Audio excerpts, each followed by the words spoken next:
Comment réparer un disque dur en changeant le PCB?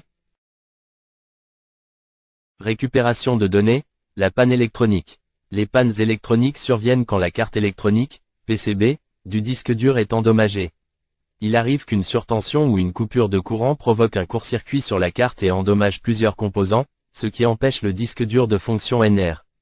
Il est souvent nécessaire de changer plusieurs composants voire la carte entière avant de procéder à la récupération des données. Comment réparer un disque dur en changeant le PCB?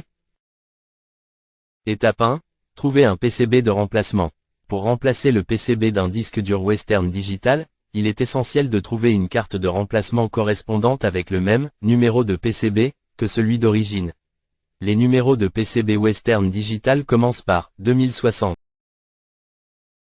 Ensuite, recherchez avec le numéro dans la barre de recherche sur notre site web et commandez-le en ligne.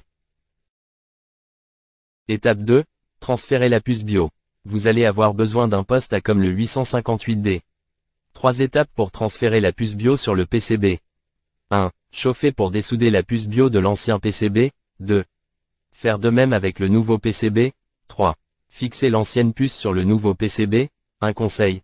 Ajoutez un peu de soudure sur les points de contact avant de retirer la puce. Conseil.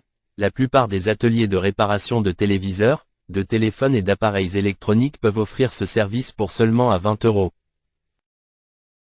À propos de puce BIOS et puce contrôleur principal. Puce BIOS, toutes les 8 broches. 4 broches de chaque côté, avec 25P05VP, 25P10VP, 25F512, 25F1024, 25F1024AN, SST25VF512, SST25VF010, etc. sont le puce BIOS.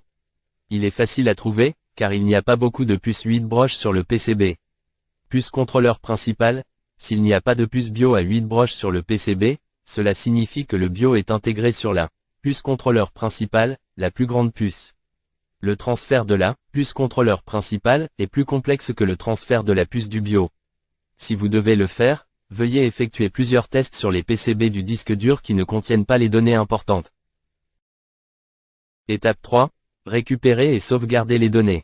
Une fois le transfert de la puce BIOS terminé, le processus de remplacement du PCB est terminé. Connectez votre disque dur à votre PC et redémarrez votre ordinateur, vous pourrez récupérer les données de votre disque dur maintenant. Sauvegarde, sauvegarde, sauvegarde. Nous contacter. N'hésitez pas à nous contacter si vous avez des questions. Envoyez-nous des photos claires de votre PCB, des deux côtés, pour vous faciliter la tâche. Email avec pièce jointe.